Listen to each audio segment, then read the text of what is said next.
Oh, hey guys. This is going to be my video for my FTT 130, the Customizing and Woodworking lab that I'm finishing up right now. It's the very last class in my associate's program that I went for with Sonoran Desert for the Associates in Science in Firearms Technology. Basically, I'm just going to give you guys a rundown of my experience with the muzzleloader build.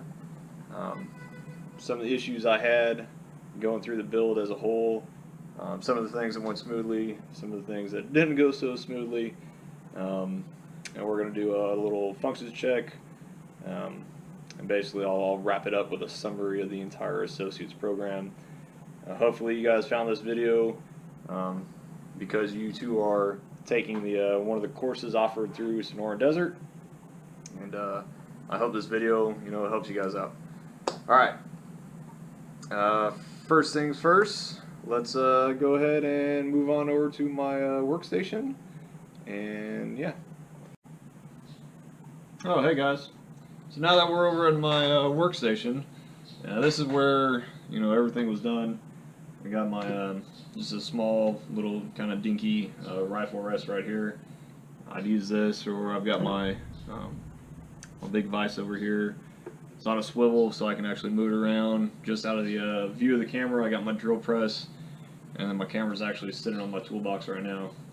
But to start things off, my wife actually sent me a message asking if I bought anything off the internet lately, and I was like, no, hey, what's up? And she sent me a picture of a big box. I said, open it up. Lo and behold, it was a unfinished muzzleloader. So I pretty much figured, hey, that's going to be my next class that's up and coming, and that's the FTT 130. So went in, unboxed everything, laid it all out. Actually had the sheets right here. Kind of looked over everything, made sure I had all the tools and everything that was sent with me, or correction, that was sent with the box. Just wanted to make sure I had everything. So from there, I went to our student page. Had to download the muzzleloader lab anyways, so I went ahead, printed it all out, which was handy because instead of having a laptop sit out here, I could actually sit out here with this book and basically just start at page 1. Talked about inletting the side lock.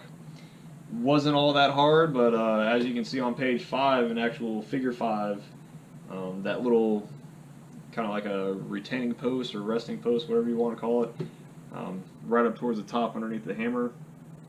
Even in the picture you can see they had an inlet into the area that the screw would rest in. My only issue is when I was doing mine, I actually busted that entire post off.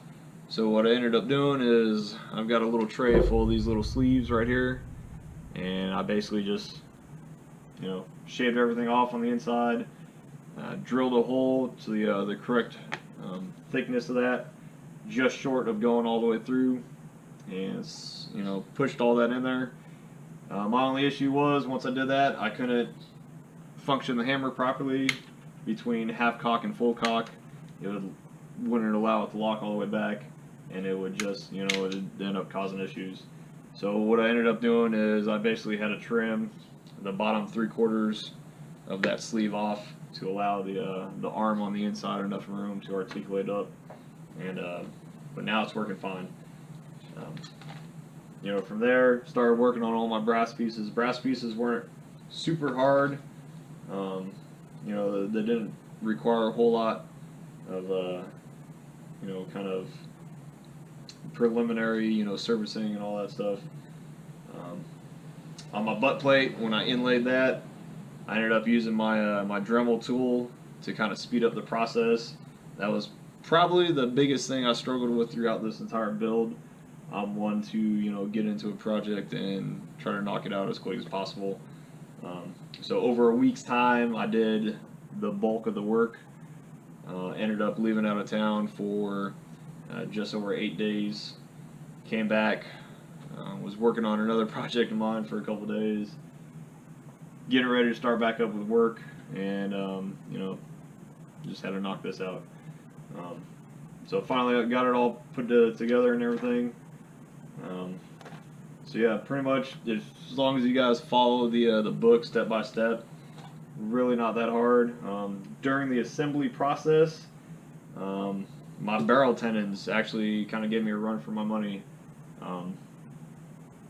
When I drilled it initially, the drill bit I used was a size just too small. Put it in, got it almost all the way into position. I just kept noticing that the barrel tenon pin just did not want to go in. Ended up actually driving my barrel tenon, this back one, all the way to the side of the stock. So it took me a little while to rework that out. Once I got that out, I re-drilled to the next size bigger. The wood still held that pin in nice and tight, so my barrel was on there. Everything went in smoothly after that.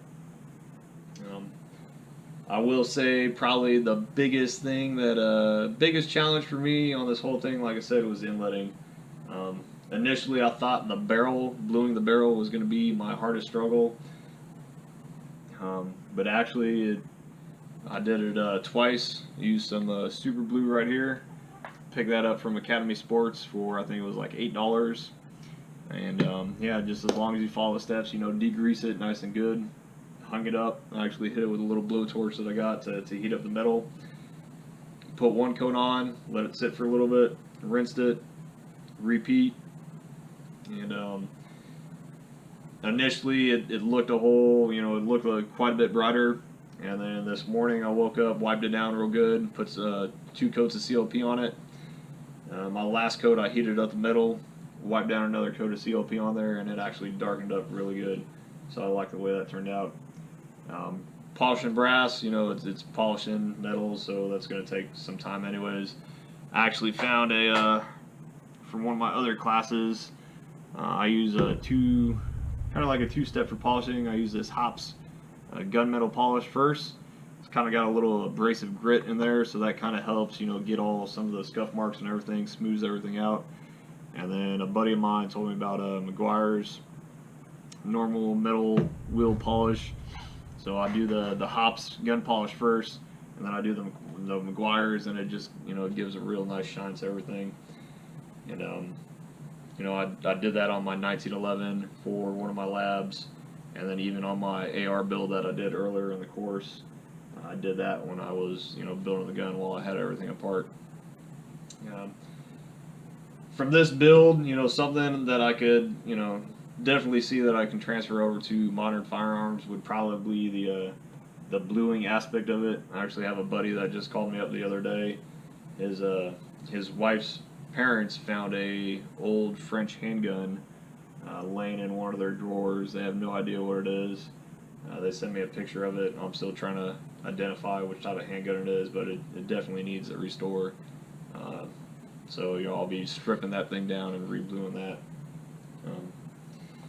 But yeah, I mean, overall, I'm really impressed with how the build came out. Hey guys, the last portion of this video is to do a functions check on the muzzleloader that we built here. Just like the book says, you want to make sure you're cognizant of where you're pointing your muzzle. Also, you want to make sure there's no charge in the weapon. I built this, I haven't test fired it yet, so I know there's no charge in here. But if you ever get a black powder rifle, alright, what you can do is you pull out your range rod right here, slide it all the way down your barrel, and it should be about 1/4 of an inch from being flush. That will indicate that it is completely empty and there's no charge in there. Alright. So for your function check, to make sure your slide lock and everything is working correctly, alright, what you're actually going to do, alright, is you're going to take this hammer, you're going to pull it into the half cock position. Alright, once it's in the half cock position, you're going to reach back. We have the dual trigger setup. So on this rear trigger, alright, you're going to pull it all the way back. You'll hear it pop. Alright, from there, alright, you're going to attempt to fire the weapon using the front trigger. You'll hear it actually release, but the hammer will not fall. Alright, right there. Alright, your hammer doesn't fall. Alright, so to actual test, to make sure the hammer falls, you're going to go to the full cock position all the way to the rear. Once again, you're going to set your rear trigger. Alright, you'll hear it pop into place. From there, you'll go to fire it using your front trigger. Once again, you'll hear it pop.